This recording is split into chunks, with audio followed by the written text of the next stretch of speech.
David Vila va néixer a Sabadell l'any 1977. És dinamitzador lingüístic i escriptor.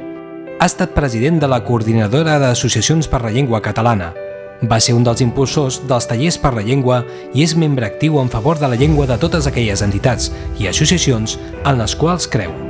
Ha col·laborat amb mitjans escrits i radiofònics d'arreu del país.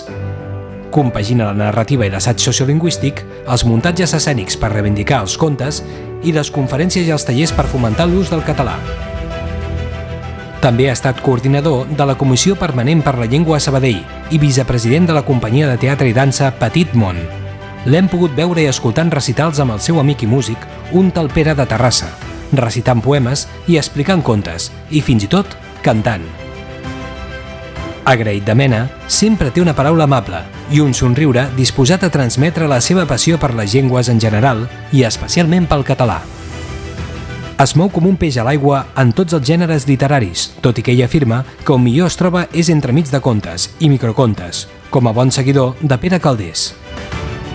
Ha publicat molts llibres en solitari i alguns en col·laboració amb el mestre Enric Larreula o amb la il·lustradora Sílvia Morilla, entre d'altres.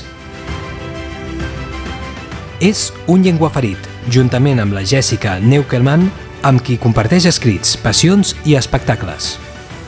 En podeu llegir l'obra i el podeu conèixer més àmpliament entrant al seu blog Malgrat la boira.